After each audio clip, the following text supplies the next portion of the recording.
ஸ்ரீ குருவாயூரப்பன் திருவடிகளே சரணம். இன்னைக்கு நாம் இந்த தசகத்தோட 9வது ஸ்லோகத்தை பார்க்கலாம்.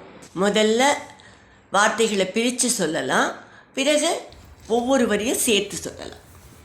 அத்யந்த சங்க விலயாய பவத் பிரணுன்னோ அத்யந்த சங்க விலயாய பவத் பிரணுன்னோ நூனம் சரூப்ய கிரிமாப்ய மகத் சமாஜே நூனம் சரூப்ய கிரிமாப்ய மகத் சமாஜே நிஸ்ஸங்கமங்க கிருத வல்லபமங்கஜாரிம் நிஸ்ஸங்கமங்க கிருத வல்லபமங்கஜாரிம் தம் சங்கரம் பரிஹசன் உமயாபிசேபே தம் சங்கரம் பரிஹசன் உமயாபிசேபே அத்யந்த சங்க விலயாய பவத் பிரணுன்னோ நூனம் சரூப்ய கிரிமாப்ய மகத் சமாஜே அத்யந்த சங்க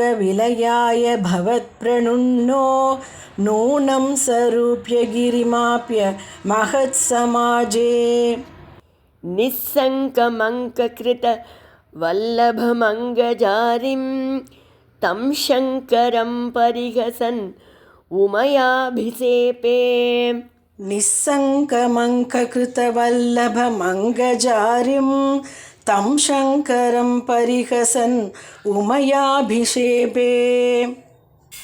இப்போ நாம் இந்த ஸ்லோகத்தோட வார்த்தைகளை பிரித்து அர்த்தங்களை பார்க்கலாம்.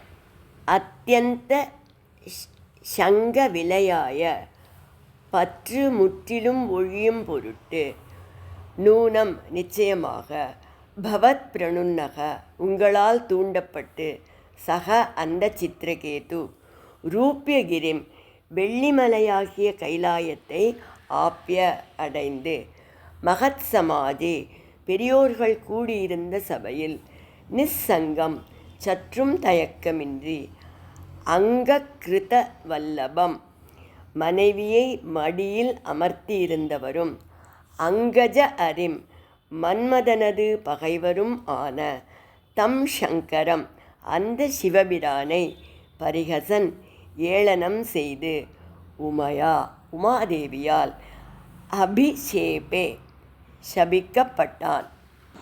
இப்போ இந்த ஸ்லோகத்தை முழுவதுமாக பாராயணம் பண்ணி இதோட முழு அர்த்தத்தையும் பார்க்கலாம்.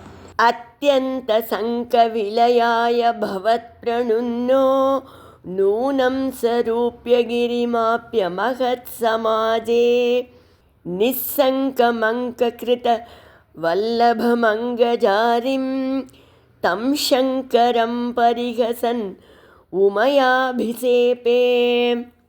சித்திரகேது முழுவதும் பற்றற்ற நிலையை அடைய வேண்டுமென்று விரும்பி கைலாய மலைக்கு சென்றான். இங்கு பட்டதிரிகள் இதையும் உங்களால் தூண்டப்பட்டுத்தான் சித்திரகேது செய்தான் என்கிறார். கைலாய மலையை அடைந்த சித்திரகேது ஒரு தவற்றை செய்து ஒரு சாபம் பெறும் நிலை உருவாகியது. கைலாய மலையில் மகத் சமாஜி, அதாவது ரிஷிகள் யோகிகள் போன்ற பெரியோர்கள்லாம் கூடியிருந்த சபையில் சிவபெருமான் வந்து அவரோட மடியில் பார்வதி தேவி அமர்த்தி கொண்டு வேதாந்த கருத்துக்களை உபதேசித்து கொண்டிருந்தார். இதை பார்த்த சித்திரகேது சிவபெருமானை ஏளனம் செய்துவிட்டான்.